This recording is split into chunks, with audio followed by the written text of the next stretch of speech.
네, 안녕하십니까. 저는 AWS에서 일하는 최영락이라고 하고요. 한눈에 살펴보는 서버리스 컨테이너 동향에 대해서 발표를 맡게 되었습니다. 반갑습니다. 네, 그래서 소개를 했고요. 제가 하는 일은 컨테이너 스페셜리스트로 해서요. 컨테이너 관련된 영업, 사업 개발 중심으로 일을 하고 있습니다. 회사에서. 커뮤니티 활동은 정말 좋아해서요. 과거에도 많은 발표를 했고, 한 몇 년 전에는 이제 여기 커뮤니티 히어로랑 이제 다른 회사의 이제 컨테이너 제품과 경쟁을 하면서 패널 토의를 하기도 했었는데요. 이제는 이쪽 회사에 와서 열심히 컨테이너 사업 개발을 하고 있습니다. 그 전에도 오픈스택 커뮤니티에서 글로벌 발표라든가 여러 가지 재밌는 활동을 많이 했었습니다. 그래서 커뮤니티를 정말 좋아하고요. 커뮤니티를 정말 좋아하고 오늘 이렇게 발표를 하게 돼서 영광입니다. 자, 잠시만요. 이게 요거를 이렇게 들고 있는 게 낫겠군요. 그래서 한눈에 살펴보는 2024년 서버리스 컨테이너 동향이라는 걸 제목으로 담았는데요. 여기 계신 분들이 솔직히 말하면 실제로 서버리스 또는 컨테이너를 쓰실 거라고 믿고 있기 때문에 아마 저보다는 훨씬 잘 쓰실 것 같습니다.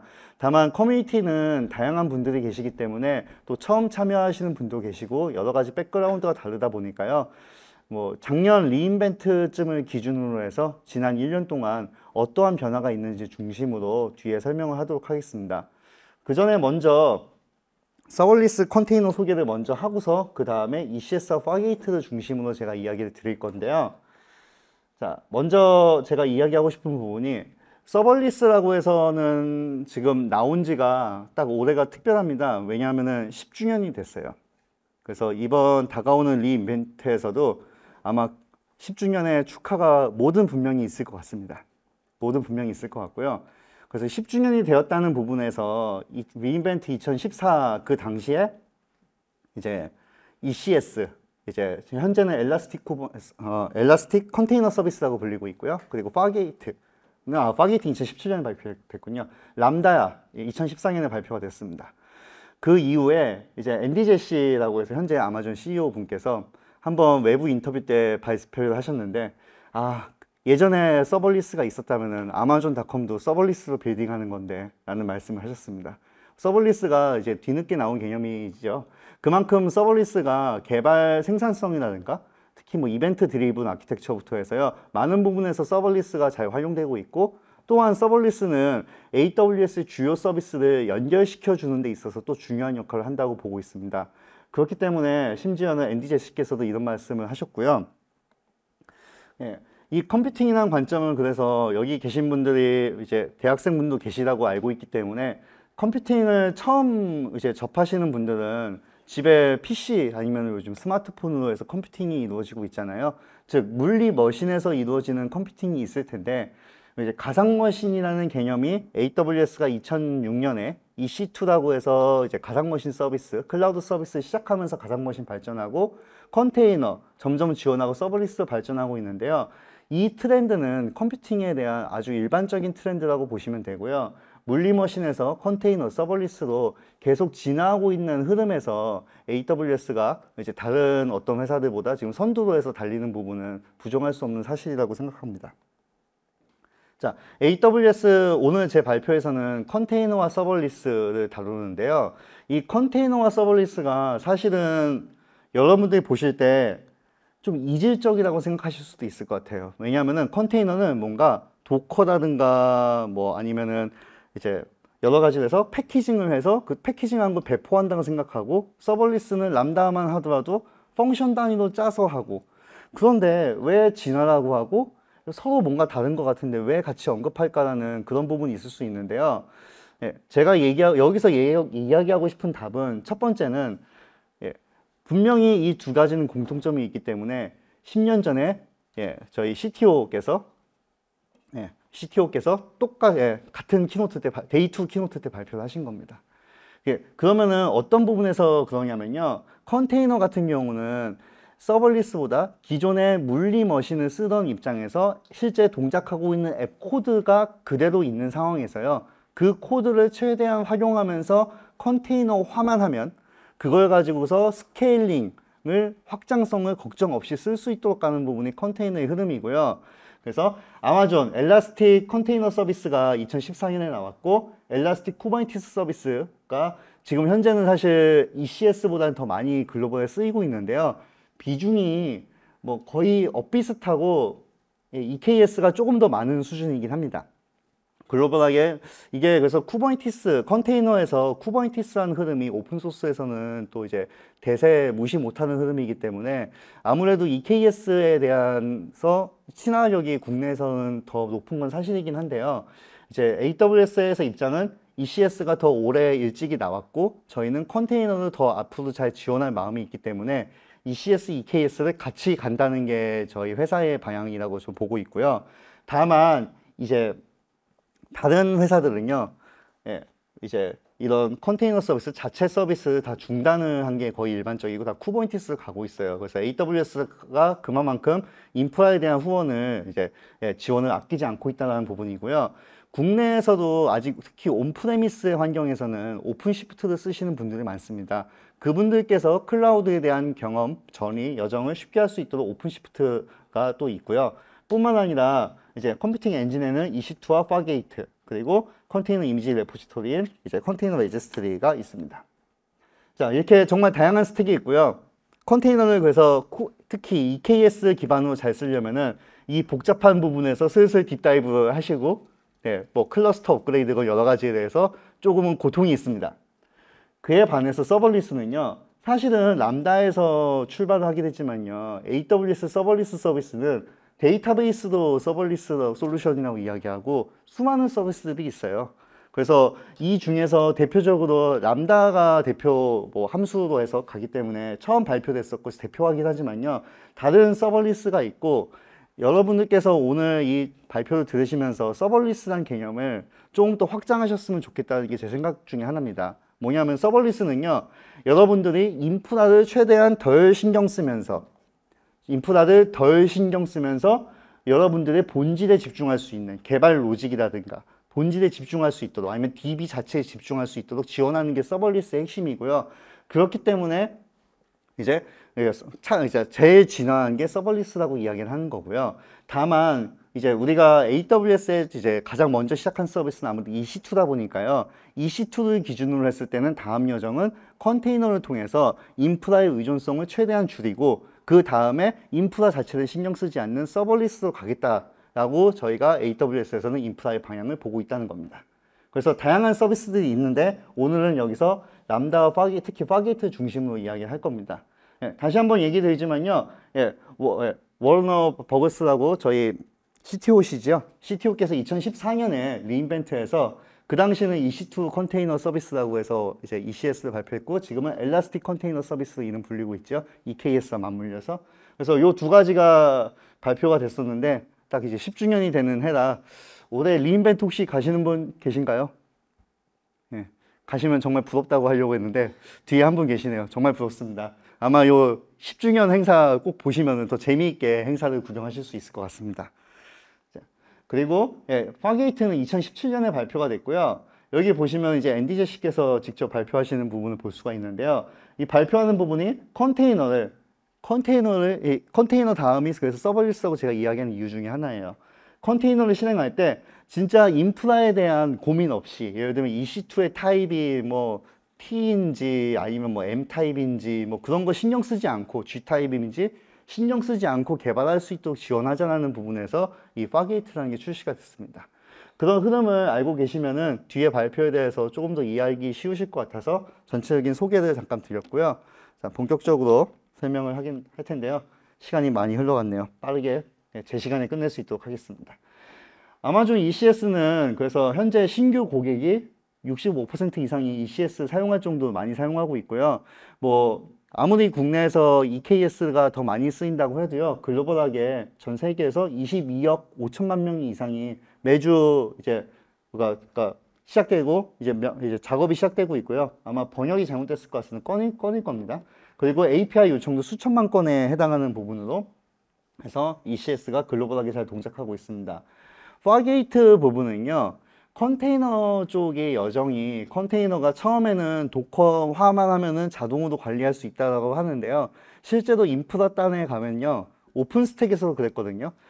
인프라 VM만 하면 쉽다고 했는데 나중에 뚜껑을 열어보니까 네트워크도 어렵고 스토리지도 어렵고 정말 점점 더 어려워지는 현상이 발생을 하거든요. 컨테이너도 마찬가지로 자체는 쉬울 수 있어도 컨셉은 정말 인프라에 대해서 다 관리할 수 있는 컨셉이고 네트워크라든가 스토리지가 달라져도 지원할 수 있는 현재는 뭐 ENI부터 해가지고 뭐 이제 쿠버네티스 자체에서 CNI 그리고 CSI에서 이제 네트워크 인터페이스, 스토리지 인터페이스 등 다 지원을 하고 있는데요. 그럼에도 불구하고 EKS를 쓰실 때는 여러 가지의 고려사항들이 있어요. 그래서 그런 부분을 신경 쓰지 않고 업그레이드, 패치, 보안 신경 쓰지 않고 쓰실 수 있는 컨테이너 오케스트레이션 서비스가 ECS고요. 예, 그런 부분에서 이제 배포 확장, 뭐 셀프 힐링 그런 거를 기본으로 다 지원을 하고 있습니다. 그런데 파게이트 같은 경우는요. 그래서 ECS 또는 EKS도 마찬가지 쓰실 수 있긴 한데요. 파게이트 쓰시게 되면 여러분들이 이제 인프라 타입에서 뭐 머신 타입이 뭐고 하는 걸 지정하지 않고도 그냥 CPU, vCPU 몇 개, 메모리 얼마라고 해서 그 정도만 인프라에 신경 쓰면은 그 이외 거는 다 AWS에서 알아서 해주겠다라는 부분에서 출발한 개념이라고 보시면 됩니다. 예, 뭐 컨테이너 쪽을 잘 아시는 분은 되게 익숙하실 텐데요. 그렇지 않으신 분들은 이 컨테이너를 이제 하나 실행할 땐 상관은 없는데 여러 개 같이 맞물려서 이제 뭐 로드 밸런스라든가 스토리지라든가 잘 맞물려서 관리할 때는 뭐 태스크 데피니션, 태스크, 서비스, 클러스터 이런 개념을 이해하실 필요가 있고요. 뭐 EKS로 또 가게 되면 뭐 특히 멀티 클러스터에 대한 고민이 굉장히 많은 고객분들이 생각보다 많습니다. 자, 파게이트는 그래서 파게이트도 서버리스 중에 하나입니다. 그래서 이제 람다만 있는 게 아니고 파게이트도 있고 뭐 오로라 많은 이제 서버리스 솔루션이 있는데요. 그 중에서 파게이트는 컨테이너를 위한 서버리스 컴퓨팅 엔진이라고 보시면 되고요. 즉 AMI를 직접 메인테인 하지 않고도 관리할 수 있다는 부분에서 서버리스 그리고 컴퓨팅을 지원하기 때문에 컴퓨팅 엔진이다 라고 이야기하고 있습니다. 예, 자세한 내용을 이야기하면 좋은데 혹시 이 디테일한 부분은 추후 제가 기회가 되면은 뭐 컨테이너 뭐 101 등 해가지고 설명할 수 있을 것 같습니다. 예, 제가 보여드릴 수 있는 부분은 파게이트를 여러분들이 AWS 콘솔에서 선택하시면은 다음과 같이 그냥 실제로 생성하실 때는 더 이상 옵션이 나오지 않고 있고요. 태스크 부분을 이제 정의하거나 생성하실 때 그때 CPU 타입도 아닌 CPU 몇 개, 그리고 뭐 이제 메모리라든가 그 정도만 지정하게 되고요. 반면에 EC2 인스턴스 선택하면은 여러분들께서 당연히 뭐 T 뭐 2 마이크로냐 아니면은 뭐 이제 M 무슨 머신이냐 아니면 뭐 그라비톤 쓰실 수도 있고 아니면 뭐 GPU에서 뭐 G 타입 뭐 여러 가지 쓰실 수가 있는데요. 예, P4D 뭐 그런 거 쓰면은 진짜 요즘에 AI 할 때 트레이닝 인퍼런스 할 때 또 많이 쓰이는 A100 머신, H100 머신들도 있거든요. 예, 그런 거를 이제 선택하셔서 뭐 쓰실 수는 있는데요. 이런 인프라 고민을 최대한 하지 않고 파게이트를 쓰신다면은 그냥 CPU와 메모리만 지정해서 쓰시기 때문에 편하다는 이야기입니다. 자, 그렇다면은 리인벤트 2013, 23 작년 이후에 이제 변화된 새로운 기능들이 뭐가 있는지에 대해서 한번 보시면은 대충 뭐 사실은 지금 그래요. 본사에 특히 계신 분들은 엄청 열심히 개발을 하고 계시거든요. 리인벤트 때 짠하고 보여주시려고. 그런데 그래서 제가 지금 리인벤트에서 뭐가 출시될 거라고 이야기하면요. 생각 외로 갑자기 출시가 안 될 수도 있어요. 그래서 그거는 제가 이야기하기가 어렵고요. 다만 최근 1년 동안의 트렌드를 보면은 뭐가 나올 것이다라는 예측을 할 수 있지 않을까 해서 이렇게 제가 컨셉을 잡아봤습니다. 우선은 SOCI라고 있는데요. 이게 이제 그 OCI에 대한 이미지에 대해서 여러분들이 신경 쓰지 않고서 할 수 있다고 해서 이제 S가 갑자기 또 야구가 생각이 안 나네요. 뭐 역시 한글이 더 중요한 세상인데 제가 야구도 안 적어놓고 그렇게 해봤습니다. 찾아보시면 있습니다. 어쨌든 그래서 요거를 서포트하는 이유는요. 이게 컨테이너 이미지가 쓰시는 게 그러니까 용량이 작으면 상관이 없는데 용량이 사실 컨테이너 쪽도 처음엔 아껴서 시작하지만은 컨테이너는 우리가 도커 파일로 일반적으로 정의하는데 물론 그걸로 정의 안 할 수도 있는데 컨테이너 이미지가 소위 말해서 레이어가 있기 때문에 도커 파일에서 카피라든가 런이라든가 그렇게 해서 하나하나 하게 되면은 레이어가 점점 증가하거든요. 그래서 뭐 알파인이라든가 아니면 그렇게 간단한 이미지 사이즈가 있다고 하더라도요. 점점 레이어가 쌓이면 컨테이너 이미지가 커지게 되고 그 이미지 사이즈를 줄이기 위해서 딴 데서 뭔가 처리하고서 그걸 결과로 갖고 오는 식으로 컨테이너 이제 도커 파일을 정리하고 하는데요. 즉 여기 보시면 가운데 컨테이너 이미지가 그러니까 여러 개를 사용할 때 파게이트라고 하더라도 ECS 여러 개를 사용할 때 쭉 다 가져와야 되는데 여기까지 기다리기가 이제 그러니까 싫다는 거예요. 그래서 요 SOCI를 지원하게 되면요. 여러분들이 이제 지정한 이미지에 대해서는요. 이미지 캐시만 우선은 가져오게 되고요. 이미지 자체를 안 가져오게 됩니다. 즉 레이지 로딩, 지연 로딩이라고 불리게 되는데요. 그렇게 지연 로딩을 시키게 되면은 일단은 실행할 수 있는 컨테이너가 더 빠르게 실행될 수 있는 환경이 지원되겠죠. 그래서 이 기능이 사실은 작년 리인벤트쯤에 공식 발표가 됐고 블로그는 작년 11월 초에서 아마 나왔을 거예요. 그래서 지난 1년을 되돌아보는 거기 때문에 이 기능부터 가져왔고요. 그 다음에는 이제 뭐 시큐리티와 관련된 모니터링 쪽에서도 가드듀티라든가 저희 쪽에 뭐 이제 ECS와 관련지어서 이제 더 많은 지원이 있었습니다. 뭐 ECS와 파게이트에서는 사실 이 여러 가지 기능들이 발표가 되었고요. 그래서 뭐 가격 인하, AWS가 자랑하는 것 중에 하나가 신규 제품을 런칭해서 다시 패키징하는 한이 있더라도 기존 제품에 대해서 가격을 인상하는 일은 절대 없다라고 얘기를 하고 있습니다. 가격을 계속 인하를 하고 있고요. 그래서 고객 중심으로 해서 AWS 파게이트도 이제 윈도우즈 컨테이너에 대해서는 가격을 이제 인하를 했고 오타가 있는 부분 양해 부탁드립니다. 그리고 뭐 VPC 플로우 로그라든가 ECS 파게이트에서 뭐 임시 스토리지를 통한 암호화라든가 뭐 이런 다양한 이제 지원들이 계속 추가가 됐고요. 또한 이제 새로운 피처로는 이제 뭐 중지 작업 오류라든가 뭐 아마존 리눅스 2023 지원이 또 올해 이제 포함되고 이제 나왔었죠. 그래서 이제 요 지원이 ECS 쪽에서 지원되고 하는 여러 가지 기능이 있는데요. 제가 빠르게 넘어간 이유가 저는 사실 서버리스 컨테이너 중에서 컨테이너를 중심으로 서버리스를 같이 살펴보고 있기 때문에 근데 여기 뒤에 발표는 이제 또 뭐 람다라든가 스텝 펑션이라든가 그런 부분이 나오고 마지막에 파게이트가 나와요.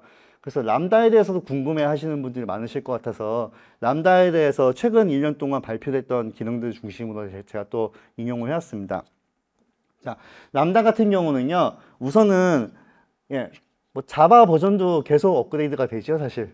그 자바가 진짜 사실 저는 자바 가장 최신 버전 쓴 게 뭐 10인가 11 옛날 거거든요. 그런데 그만큼 자바 버전이 이제 21, 22가 나오는 거는 이제는 이제 버전업이 해마다 거의 된다고 얘기 들었어요.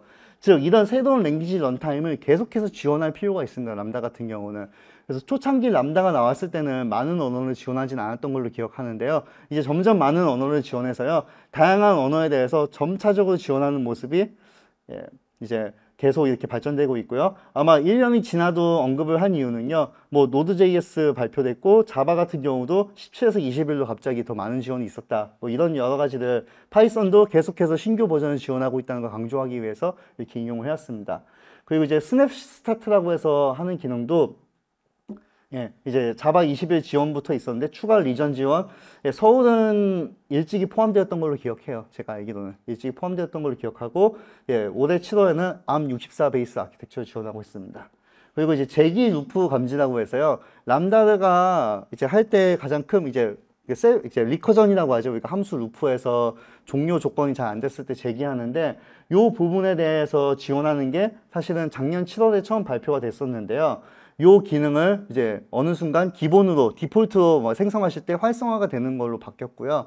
뿐만 아니라 이제 작년 7월에는 SQS, SNS에 대한 뭐 리커전만 발견했었는데 계속해서 리커전을 더 발견하려고 찾아보고 있어요. 그래서 올해 8월에는 이제 재기루프 API를 통해서 이제 리커전을 탐지할 수 있는 기능, 그리고 S3에 대해서 또 이제 루프가 있는지를 발견하는 기능이 지난달 10월 달에 추가가 되었습니다.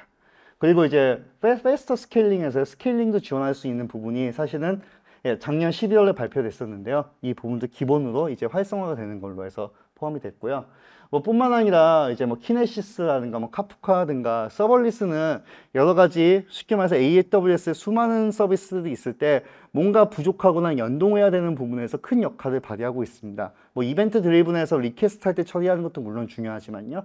그래서 뭐 키네시스에 대해서 뭐 이제 여러 개의 계정이 있을 때 이종 계정일 때의 지원, 뭐 카프카도 마찬가지로 그에 대한 지원, 뭐 빠른 처리량 등등해서 이런 지원들이 람다에서 계속 추가됐기 때문에 뭐 뒤에 있는 람다와 파게이트에 대한 발표도 잘 재밌게 들으시면 좋을 것 같습니다.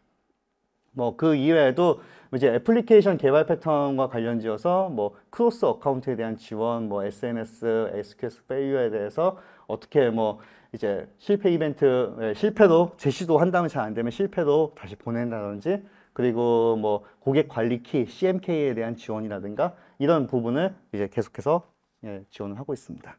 자, 시간이 어느 정도 다 됐다고 해서요. 저는 일찍 마치고 뒤에 발표 준비도 재밌게 있고 재밌게 들으시면 좋을 것 같습니다.